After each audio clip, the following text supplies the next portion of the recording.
Welcome to Filipino Catholic Group 50th Founding Anniversary.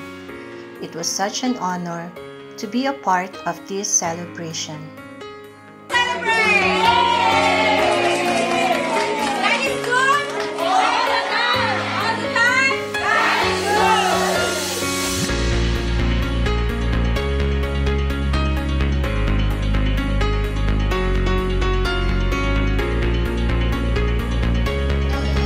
Digital ang seating arrangement, kaya bago ka pumasok sa loob ng hall, kailangan hanapin mo muna yung pangalan mo dito para malaman mo kung saang table ka mauupo.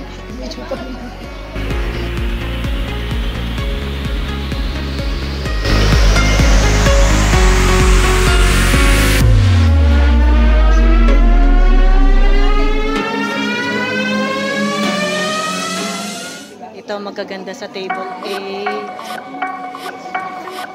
Saglit lang. Welcome to my vlog muna tayo. Ayan, si Ganda. Happy anniversary. Tulog pala yung mga magaganda. Happy anniversary.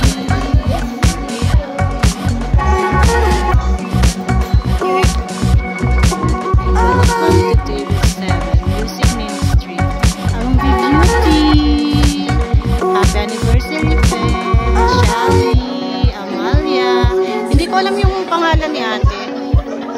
Bella, Congressman, at si Donna, Ate Donna, and si Princess, Lydia. Happy anniversary!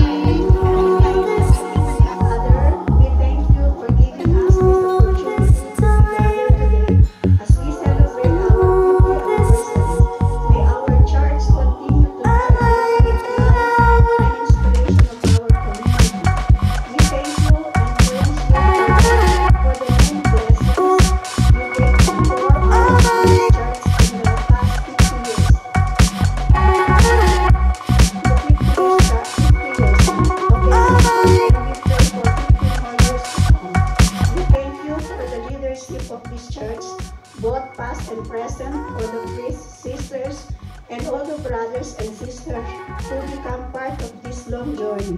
May we have more volunteers to come who will equally love and serve our beloved community. Lord, continue also to shine bright on our church as we mark another milestone. May Earth, Mrs. Evelyn Villamonte.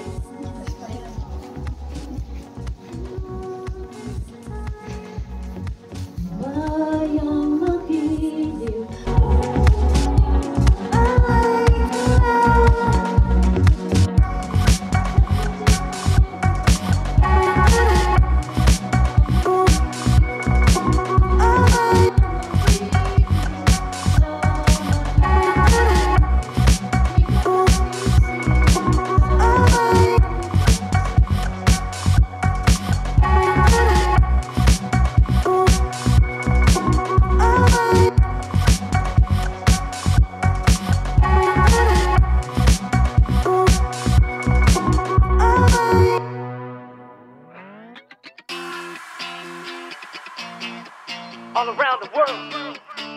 Yeah. Come on. Attention, this my boarding call. Bags up there against the wall. Step on the flight, be there by the night. Get ready, cause man, we taking off. No doubt this world is mine. Find myself when I lose track of time. No, I'm not new with that. Got my crew in the back, I feel alright. Taxi, take me to my city. Look at the window, it's so pretty. No need to be quiet, I'm making this live, so won't you rock with me? Just step up to the London town. Look at me now. For the community are very important. So, when I would say 50 years is supposed to be the longest community in St. Joseph Church among these Filipino groups. That is why I would say many people not only experience the history of St. Joseph Church, but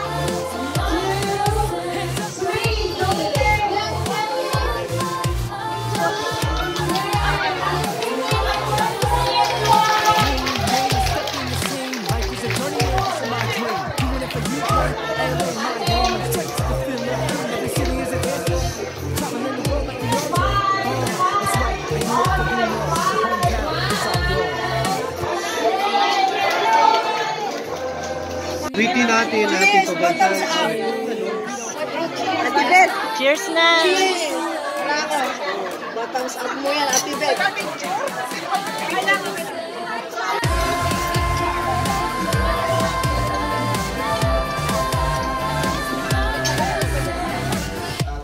Young at heart, pero yun ko talaga yung energy na bibigay natin sa celebration, sa service, sa worship.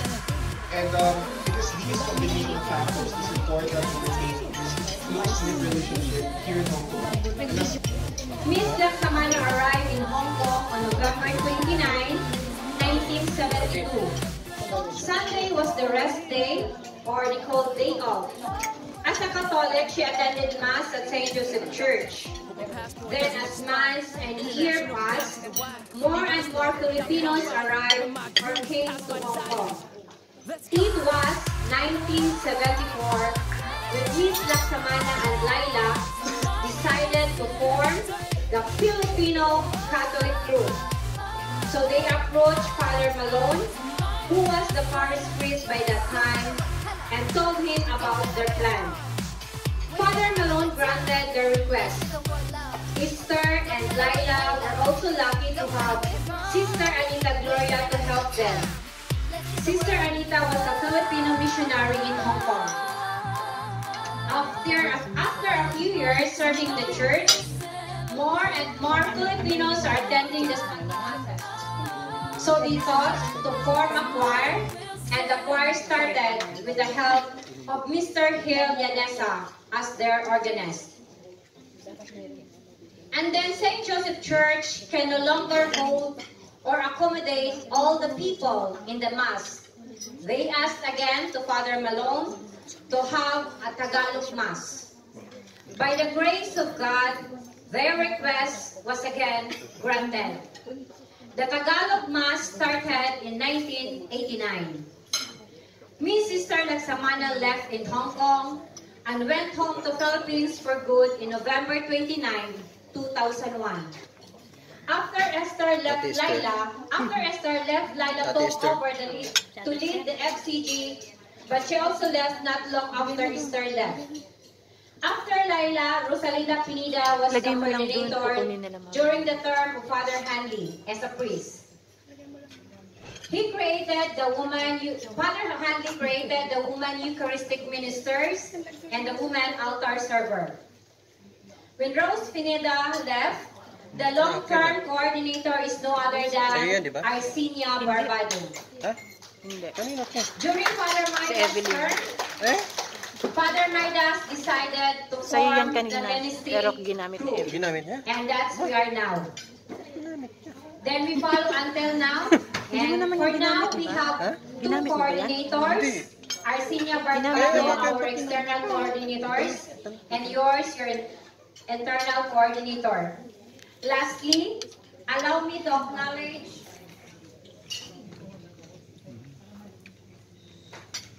to Miss Esther Helena.